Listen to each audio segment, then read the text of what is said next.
Alright guys, welcome back to the channel. Thank you once again for taking time out of your day to check the video out. It is certainly appreciated. We have more PlayStation news, rumors, and leaks to go over and discuss.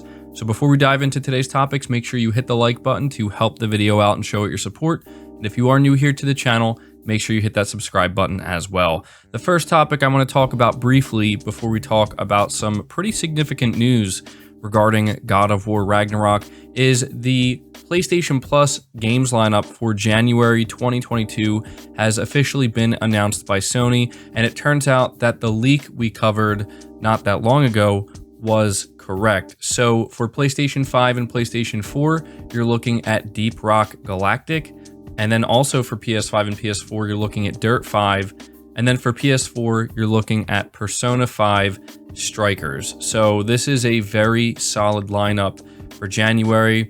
I said it when we covered the leak, and I'll say it again. I think this is a great way for Sony to kick off the new year when it comes to PlayStation Plus. I hope that every month going forward, it'll be just as strong as this month. So let me know your thoughts on the January 2022 PlayStation Plus lineup. I'll be interested to see what you guys have to say. But we are moving on from that and talking, as I said, about some pretty big news regarding God of War Ragnarok. And this news is getting PlayStation fans very excited, understandably so.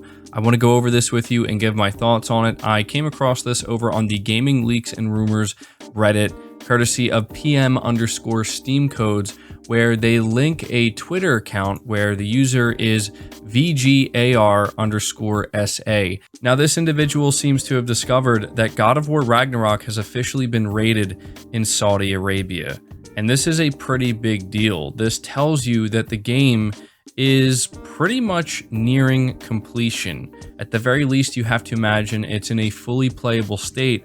And at this point in time, Santa Monica Studio is likely in the polishing phase, and they're going to be spending quite a bit of time kind of going over this game with a fine-tooth comb, making sure it is as close to 100% as they can get it. Obviously, we know no games can be absolutely perfect, but we do know the quality standard that Sony likes to ensure their games are releasing with when it comes to their first party. We all know this, and fans are now getting very excited because we just talked about the PSN database leak that had what seems to be a placeholder date of September 30th, 2022 for God of War. Now, I speculated based off of that leak that Sony is targeting a Q3 2022 release, which is still very much a possibility. It could release in July, August, or September.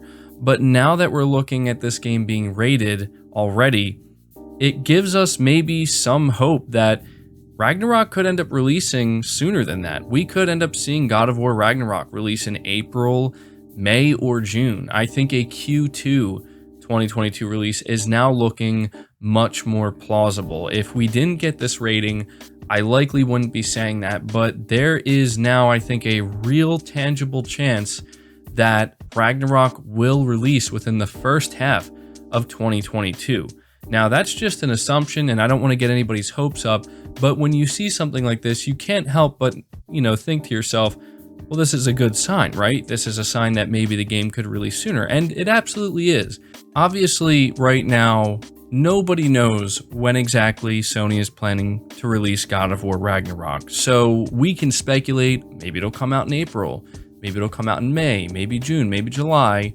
But at the very least, what we can take from this is that development on God of War Ragnarok is going smoothly. It's going smooth enough that they're already out here rating the game, and that is just a great sign in general. I think at the very least, if there's anything you can take away from this, it's looking highly unlikely Ragnarok will suffer any delays. And I think for a lot of fans, that's more than enough. I think that if we end up getting Horizon Forbidden West and God of War Ragnarok within the first half of 2022, I have no idea what that even means. I mean, at that point, you have to assume Sony has some massive plans for the remainder of 2022. So we will have to wait and see. And one last thing I do want to mention, because I've seen a few people bring it up, does this mean that Sony may want to do an event in early 2022 for God of War and new games they want to announce? I don't think this is an indication of that at all. But I will say that if God of War does end up releasing within the first half of 2022, then I think it's highly likely we will be getting a dedicated state of play for God of War Ragnarok in early 2022. I think that that is actually a very likely scenario. But again, that is assuming Sony's going to be releasing the game in April, May, or June. So yeah, you guys can leave your thoughts about this down in the comments below. I'm going to be very interested to hear what you have to say. But we are moving on to the next topic, which talks once again about Kojima Productions, and I'm very happy to report that we finally have some official news regarding this studio to talk about. This is not a rumor, however, we will speculate a bit, but I think many of you are going to be happy to finally have something official to go over here. So this is reading from WCCF Tech, where they say Kojima Productions is currently working on 2 different titles, with one of them being a challenging one. Speaking with Famitsu, legendary game designer Hideo Kojima teased that his development studio is working on 2 different titles. The first one is described as a big title, while the second as a new challenging one. He hasn't elaborated further on any of the 2 titles, so it is difficult to even speculate, although the big title could easily be the next entry in the Death Stranding series. Now, this is very interesting to me because obviously we want to speculate on what these 2 separate titles could be, but I do want to take a second to acknowledge that it's really nice to finally have confirmation that yes, Kojima Productions is working on 2 different titles. Now, we don't have explicit confirmation that each of these titles is with Sony and Microsoft respectively.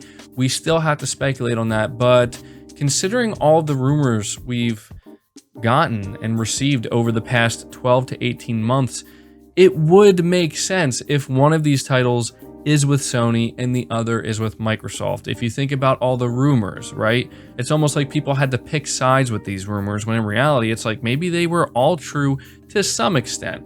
By that, I mean, we've heard rumors that Hideo Kojima is working on Death Stranding 2. Obviously, that would be a Sony exclusive if that's the case. We've also heard the persistent rumors of Silent Hill, and that's funded by Sony.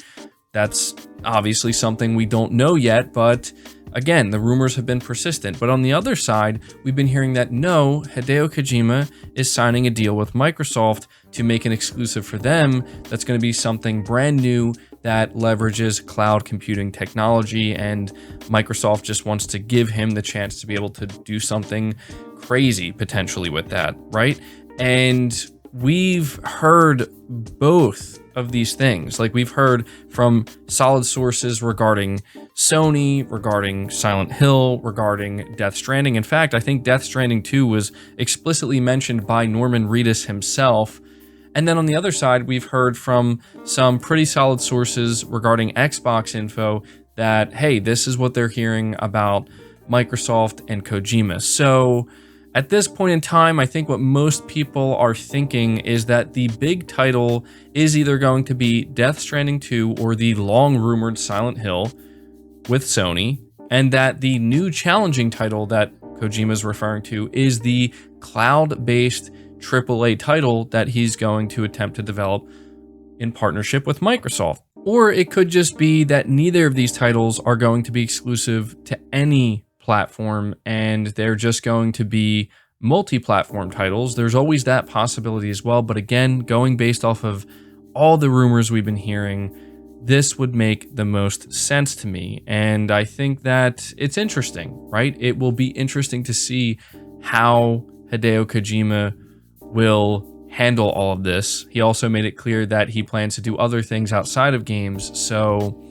yeah, I'm going to be paying attention to this, but again, it's just really nice to finally have official news to go over in regards to Kojima Productions. So be sure to leave your thoughts down in the comments below and let me know what you think about this. But the final topic we're going to talk about here is in regards to the supply and demand regarding the PS5 as well as the Xbox Series X. We have the CEO of AMD giving us a bit of an update on this entire situation. And I thought that it would only be appropriate to cover this considering we are just about to go into 2022.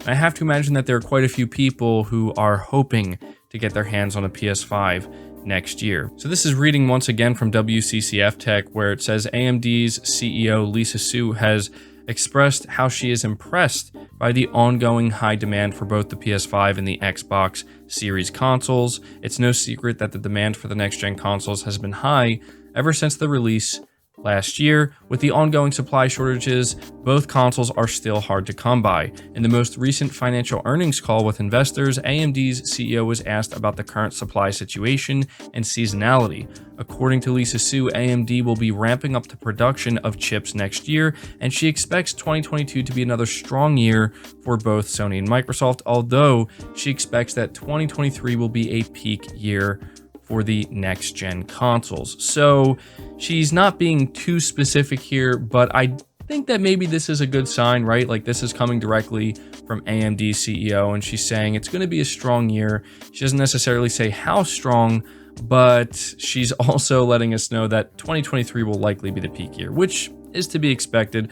So hopefully this is a good sign that we will end up seeing more PS5s hit the market so that more people can purchase them, and this shortage will become less and less of an issue as we go into 2022. But I just wanted to give you that little update. But that's going to do it for this video, guys. I hope you did enjoy it. I hope you did find it informative.